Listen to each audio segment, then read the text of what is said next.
Salam sejahtera bagi saudara sekalian dimanapun berada. Firman Tuhan untuk kita minggu ini diambil dari kitab Ibrani 13 ayat 15 sampai 19. Demikian firman Tuhan. Sebab itu marilah kita oleh Dia senantiasa mempersembahkan korban syukur kepada Allah, yaitu ucapan bibir yang memuliakan namanya. Dan janganlah kamu lupa berbuat baik dan memberi bantuan, sebab korban-korban yang demikianlah yang berkenan kepada Allah.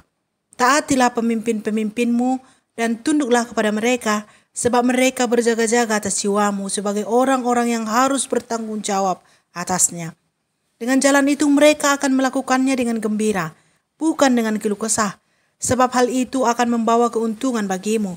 Berdoalah terus untuk kami, sebab kami yakin bahwa hati nurani kami adalah baik, karena di dalam segala hal kami menginginkan suatu hidup yang baik, dan secara khusus kami menasihatkan kamu agar kamu melakukannya, supaya aku lebih lekas dikembalikan kepadamu. Sampai di sini firman Tuhan. Saudara-saudara yang terkasih di dalam Yesus Kristus, keberadaan pemimpin sangat menentukan orang-orang yang dipimpinnya. Jika pemimpinnya jahat, sengsaralah rakyatnya.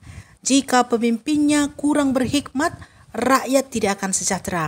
Jika pemimpinnya kejam, rakyatnya pun merasa tak nyaman, dan lain-lain lagi. Tapi jika pemimpinnya baik, berhikmat pula, maka maju dan sejahteralah yang dipimpinnya. Itulah sebabnya kita harus selalu mendoakan para pemimpin kita dan patuh kepada mereka. Karena keberadaan mereka yang baik akan mendatangkan kebaikan bagi kita juga. Pemimpin-pemimpin kita tentu bukan hanya yang ada di dalam pemerintahan, tetapi ada juga pemimpin kita di gereja. Merekalah pelayan-pelayan Tuhan, seperti pendeta, guru agama, penatua dan diaken.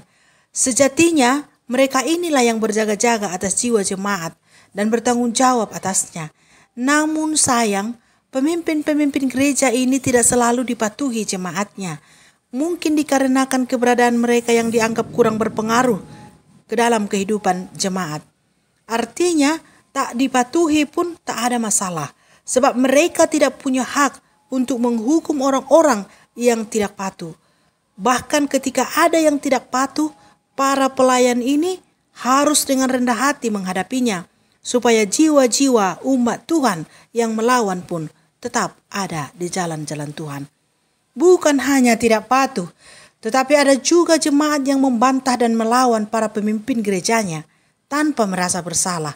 Dan semua ini membuat pelayan atau pemimpin-pemimpin gereja berkeluh kesah dan tidak bergembira dalam hidup pelayanannya. Dan hal itu tentu berdampak buruk pada pekerjaannya. Dan jika sudah begitu, tidak menguntungkan bagi jemaat. Tapi pelayan yang hatinya gembira, pekerjaannya pun akan lebih baik dan berguna. Dia akan semakin leluasa mengerjakan pekerjaan yang diberikan Tuhan kepadanya lewat jemaatnya.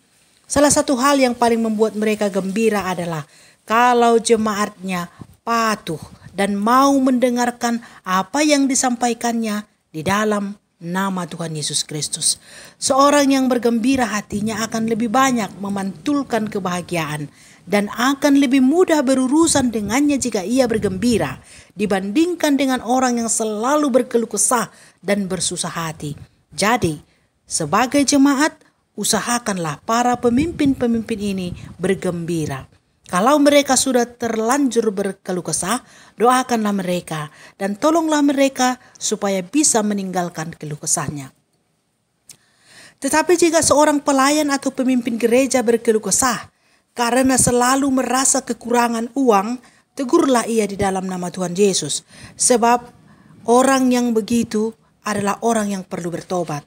Jika itu yang dikeluh kesahkannya, maka sesungguhnya sulit baginya untuk berjaga-jaga atas jiwa-jiwa jemaat yang atasnya ia bertanggung jawab. Tapi kalau ia berkeluh kesah karena sikap jemaat yang tidak mau patuh dan melawan dan tidak mau melakukan firman Tuhan, maka sebagai jemaat, saudaralah yang harus bertobat. Ingatlah, mereka adalah utusan Tuhan yang berjaga-jaga atas jiwa saudara dan bertanggung jawab atasnya.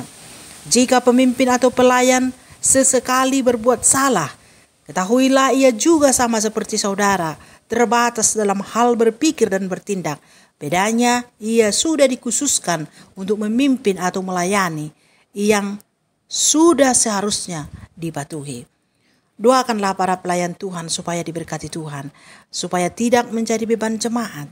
Dengarkan pengajarannya yang datang dari Tuhan dan ikutkan ajakannya untuk mendekat kepada Yesus Kristus, sebab hanya di dalam Yesus Kristus jiwa kita tetap terjaga dan diselamatkan.